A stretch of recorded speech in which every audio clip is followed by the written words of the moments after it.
This is Movie Night with the Boys.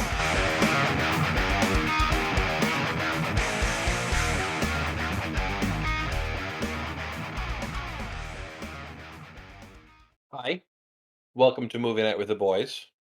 I'm John, And I'm Zach. and we're a weekly podcast where we talk about movies, TV, and video games. And this week, we're bringing a movie to you, The Lost City. So why don't you give us a little bit about that one, Zach? All right. So, The Lost City, that's starring Sandra Bullock as Loretta Sage, Channing Tatum as Dash Mc- McMahon, McMahon. Brad Pitt as Jack Trainer, and Daniel Radcliffe as Abigail Fairfax. So, the movie is about a reclusive author, Loretta Sage, writes about exotic places in her popular adventure novels that feature a handsome cover model named Alan. While on tour promoting her new book with Alan, Loretta gets kidnapped by an eccentric billionaire who hopes she can lead him to an ancient city's lost treasure. From her latest story. Determined to prove he can be a hero in real life and not just on the pages of her book, Alan sets out to rescue her. All right, so John, tell us about it. All right. Okay. So Dr. Sage is a recluse. Her husband died, and she's kind of been living by herself, not leaving the house for 5 years. And she's supposed to be writing a book. And her publicist is basically like, listen, you got to go on tour. You got to promote this book. You got to get this book done. And so she kind of sets up a book tour and has her cover model, whose name is Dash in the books, but it's actually Alan. So his real name is Alan. Dash is the character. Alan is the actual person. So they go on a tour together, and they end up at this first tour, and it's like a little Q&A, and all Alan is trying to do is let everyone talk to Loretta. He's trying to be nice, he's trying to be good, and let her have the attention that he thinks she deserves for the book that she wrote. And it just backfires. Everything's about him. They all want him to rip his shirt off, be the hot, sexy model guy, and she goes and tries to fall into place with it, and in the process says that this is going to be Dash's last book. And then as she's going to rip his shirt off, her fucking smartwatch gets caught in his wig. It's a whole mess. He falls off the stage, and it's a hilarious little thing that I can't believe all because of a smartwatch happened, but it happened. He gets, I think, embarrassed and runs off. And yeah, so that was humiliating, and I don't know what else to say about it. That was a rough start for them together on this book tour. Yeah. So they end up meeting in the kitchen, going back and forth. And she's pissed at him clearly because she doesn't want to be there. She doesn't want him to be there, and he just doesn't know what to say. He's kind of dumb when it comes to her, and so they separate. She goes outside to get she drives to get a Uber away, and she ends up getting kidnapped by these two dudes who are clearly like Bond villain, or at least one of them's like a Bond villain henchman kind of guy. Big, tall, bald head, huge mustache. The typical thing. And turns out that it's because of her. Well, let me go back. The person that's kidnapping her is Abigail Fairfax, the character played by Daniel Radcliffe, and he's kidnapping her because in the book that she wrote, it's got these hieroglyphs of a dead language that the character in the book translated, and Abigail was like, "Oh shit, this is a real thing. I want what you're looking, what was going to be found in that book. So she gets kidnapped because of her knowledge of the hieroglyphs. Meanwhile, Alan is completely infatuated with this woman and can't speak clearly because of it. Every time he's around her, he's just stupefied by her, I guess. But he finds out she's been kidnapped by seeing it happen in the process, and his response is to call this guy that he met at a retreat, named, I want to say it was Jason Trainer, the Brad Pitt character, and he's like, "Does she have a phone? Does she have a smartwatch?"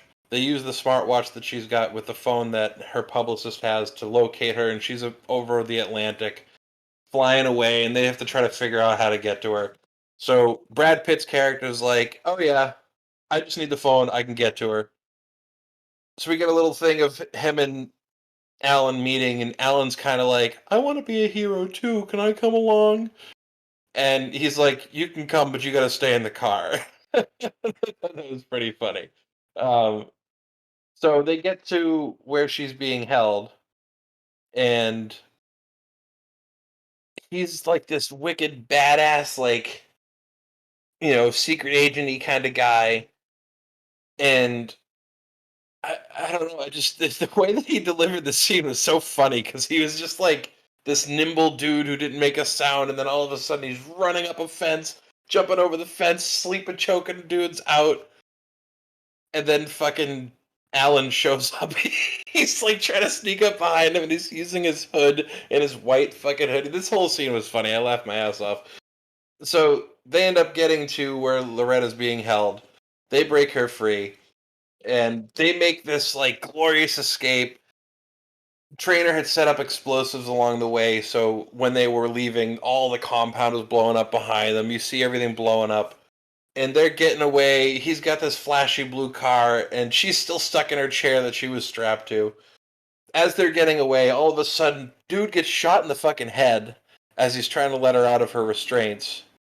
And then the guy can't hit anything else, mind you. Like, he keeps hitting the car and the trees, but he misses Dash and he misses Loretta. It's just insane how bad his shot got after that one shot. They're not supposed to kill Loretta. No, I know, but they could have at least hit Alan. I mean, maybe he didn't have a shot without the bullet piercing Alan and hitting. Yeah, that's her, true. That did seem like a high caliber rifle. That's fair. So they can't get away from them without or with help from Trainer anymore because he's obviously down and out. So they try to make their getaway. He stuffs her into the back of the car, still strapped to the chair. Tells her to use Kegel stretches to try to fucking fit in the back, which is ridiculous. I love how stupid he was in this movie.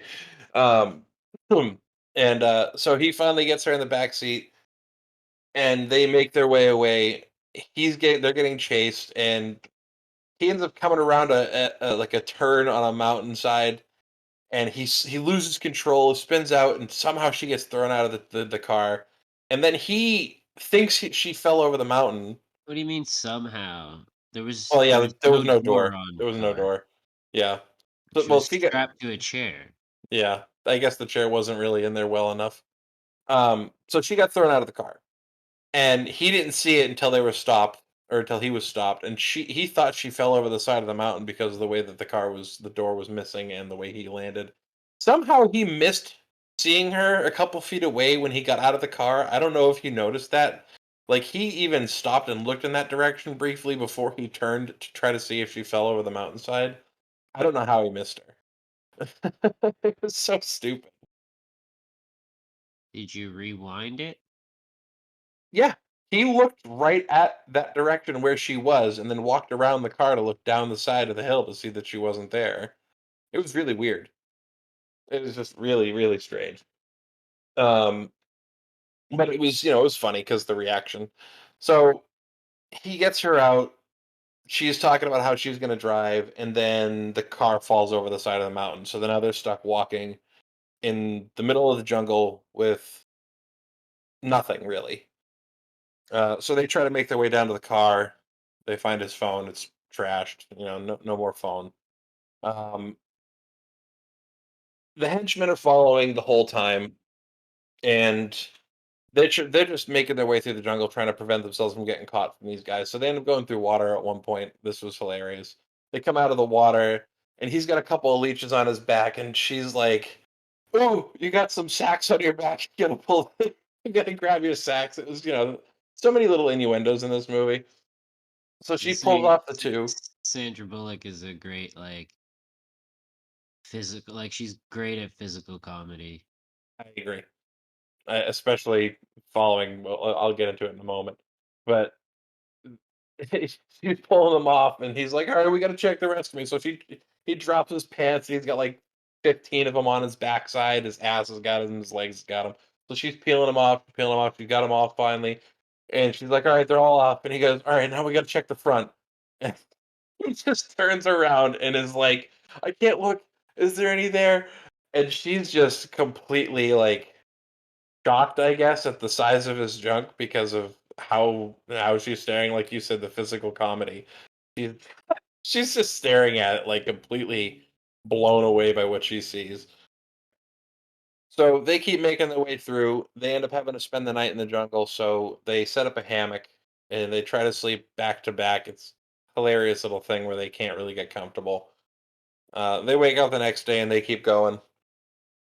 And so they end up getting to a village, and they're talking, and then there's this woman singing, and she ends up talking about the hieroglyphs indirectly. Something that was translated by Loretta was uh, the tomb of which that Abigail Fairfax was looking for is at the, can't remember what it was, trail of, a well of tears, the well of tears. And she mentioned it in the song, the woman in the village. So she made sure that's what she heard, and she figures out that the crown of which specifically is being looked for is in a sinkhole in the jungle. Um, so as they're getting ready to leave, uh, Abigail actually ends up catching up to her again, and she gets caught. Um, Alan gives his watch to a kid for a bike, and he pursues on a motorcycle. Um, and unfortunately, he doesn't get to save her. Instead, he gets caught, and they end up having to go together with Abigail and his other henchmen to the spot where the crown is presumed to be. So they get there, they figure out the way into the tomb, and the whole there's a whole thing going on once they get down there, and it's just this like really impressive visual of like almost like a journey to the center of the earth kind of thing, where it's like I don't know if it's actually supposed to. I assume it's outside, but it looks kind of like kind of like different. I guess I don't know really how to explain it. Is it not like inside a volcano? I think so, but it the sky, I thought, or at least I'm visualizing sky, but it was a really, really, really pretty scene either way. It was really cool, really nice to look at. But yes, I think it was either in the side of a volcano or below the volcano, because as they're getting in there, the volcano of which it's present is starting to activate. It's getting ready to blow. So Abigail comes down with them and comes to find out that the treasure he's been seeking this whole time was actually just a crown of seashells, which really pisses him off. He gets all pissy because the whole story was he thought that the guy was supposed to be worshipped, and all it was a place for a woman to grieve her past lover. So he forces them into the tomb where the two bodies lie that they were coming to basically steal from. But right before they shut the door, the henchman, who was a person of the island himself, dropped a crowbar into the tomb with them, so when they got out, or so when they got locked in, they could get out. So they walked away, and then we get a little cute exchange between Alan and Loretta about how they have confessions, and they kind of start to really have that chemistry for one another. They get out with the crowbar, and they make their way out of the tomb, and they find themselves out in the water because of a underground, uh, I guess an underground tunnel with water. I don't what is the word I'm looking for? So just not a tunnel with water because it was forcing them out, right? Like an under was that be like an underground waterfall maybe? Trying to figure out how to describe that there. Well, either way, they get forced out through a tunnel that's out of underwater. They get forced out into the ocean, and they pop up. And through a random series of events, Loretta's publicist has made her way to rescue her on another boat, and she shows up in the nick of time, having just collected Abigail, who claimed to be stranded and left for and abandoned because of his henchmen also taking off. There's cops on the boat. He gets arrested for doing what he was doing, and then we get a scene of the next book, which is based off of this here adventure. We find out that they really actually have fallen for each other, and they give themselves a good little kiss. And then we get the end screen credits. But then at the end of the credits, there's another scene where they're doing yoga, and this was a surprise to me. Brad Pitt shows up behind them, and they're surprised as shit because they're convinced that he died. And he's like, "Yeah, people only use 10% of their brain. I just switched to another 10%." It's like, what are you talking about? That's not how that shit works. But he's talking about how he's got to let go of things and how he's got um, uh, resentment that he's got to let go of, and he looks at Dash or Alan, and you clearly tell that he's pissed because he got the girl that he was going to be interested in, and that is the Lost City. All right. All right. So Zach, what did you think? Did you like it? I mean, it was okay. I don't know. I found myself playing on my phone more than watching the movie. Uh, it wasn't terrible.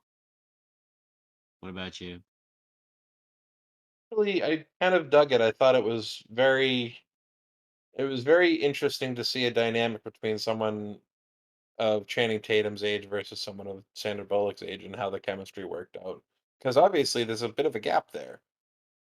And for that gap, I mean, it was pretty solid considering, I mean, you don't normally get that kind of a romance too often.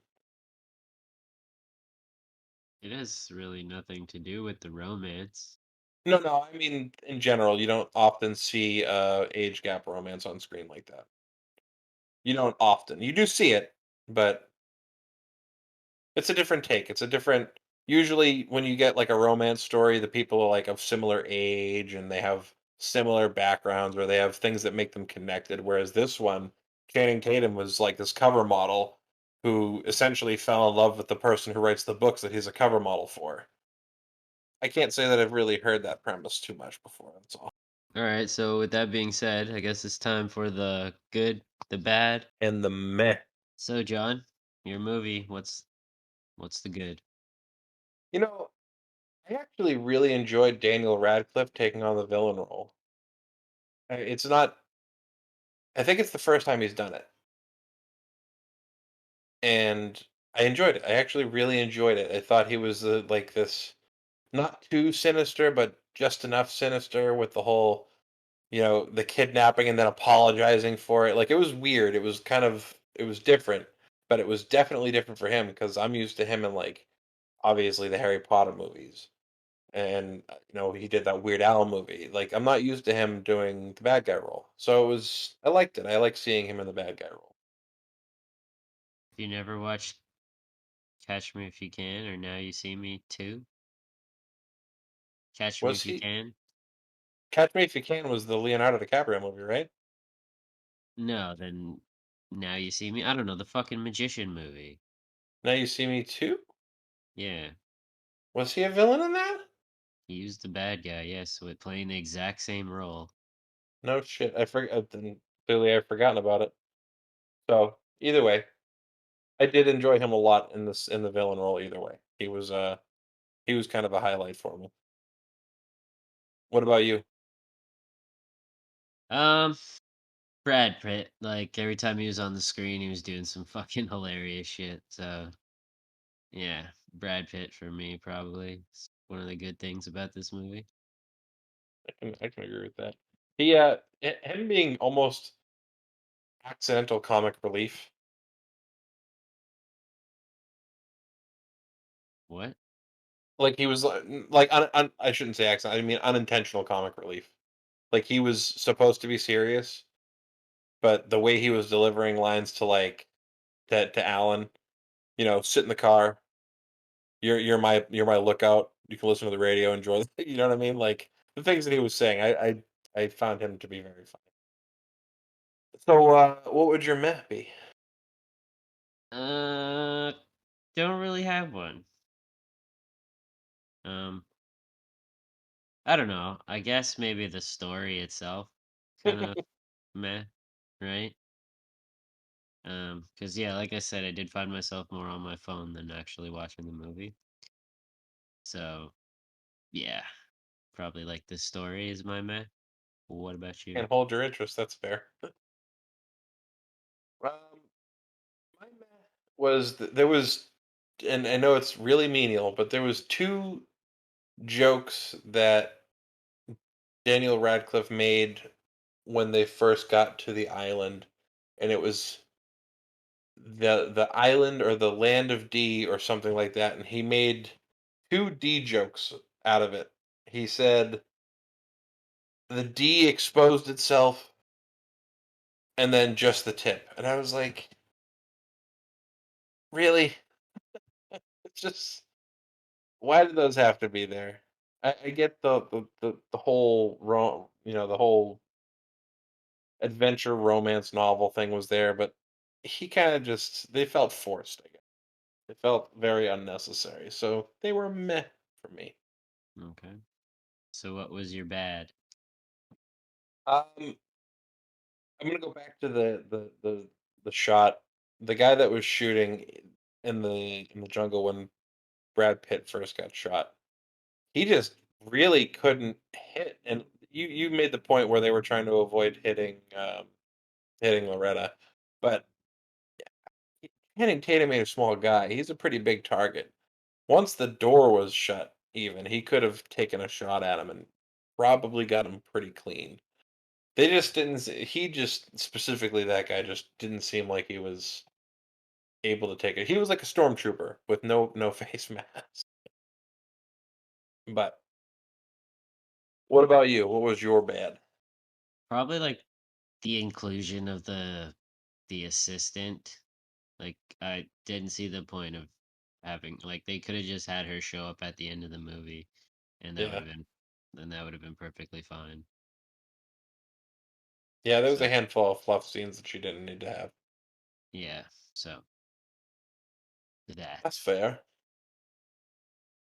All right, so with that being said, what was your highlight scene of the movie? Definitely when Dash and Jack Trainer were going to rescue Loretta. That whole scene where he was just busting into the compound, all the way to when Alan falls off the fucking roof of the building and lands face down in front of Loretta and looks mad embarrassed as it. Just the whole scene was wicked cheesy at times with like Jack grabbing guys and telling them to go to sleep and shit. But it was funny. I really enjoyed that scene. So, what about you, sir? What was your letdown scene? My letdown scene, probably all around the end of the movie, the whole thing like Radcliffe trying to get away and then he just gets tackled by the random fucking guy who's into the fucking assistant chick. It's just that whole end scene was stupid. So dumb. It was I pretty don't cheesy. I don't even understand how she followed them to the island. I don't get that. Like how did she get to the island like where they were? I don't know. So, Yeah, that was a series of events there. yeah, so that whole end scene is probably my bad. That's a fair point. So, critics gave this a 79. What do you think? Higher, lower, the same? 79. I'd give it like an 80. I don't like uneven numbers. So, I'd give it an 80. Yeah, I agree. I would. I'm, I'm not impartial to the odd numbers like you are per se, but I actually really enjoyed the vast majority of the movie, all things considered. Like, even though there was a couple of cheesy spots, so generally speaking, it was a very enjoyable movie. Um, I kind of actually hope that they segue off of that credit scene with like Jack going after Alan in a sequel of some kind. Okay. Though I think it would very much quickly be over for Alan because Jack's just so ridiculously badass. So that was The Lost City. And now we have to tell everyone what we're doing next week. And what are we doing next week, Zach? Next week we're doing Sonic 2. Yes. Still Yep. fresh out from new streaming, probably in the last month? I think so, yeah. Yeah. Um so now you know what's coming. You've heard what's been. If you like us, please show some love. Like, subscribe, share, rate, review. 5 stars on Spotify and Apple Podcasts if you have it. We'd really appreciate it. It helps us get around, gives us a chance to grow. You can also find us on social media on Instagram at MNWTB Podcast, on Twitter at MNWTBoys, on TikTok at MNWTB Pod, and on Facebook at MNWTBoys Pod. Where else can we be found, Zach? You can find us on YouTube at Movie Night with the Boys! Exclamation mark. And you can find our gaming channel at Gaming Night or Game Night with the Boys. And that's where you can find us. Yep. And we also have the TV reviews coming out usually on Tuesdays. Yeah. Yeah. So we have TV reviews on Tuesdays, and you can catch us there. We're going to start trying to get more game content up too. And remember, we are part of the Geek Talk Network. So don't forget to check out the other shows on the network. What in the Anime, hosted by Tyler and Dustin. Well, with all of that out of the way, it's been real, Zach. Yes, John. Deuces. Deuces. Thank you all so much for listening to Movie Night with the Boys.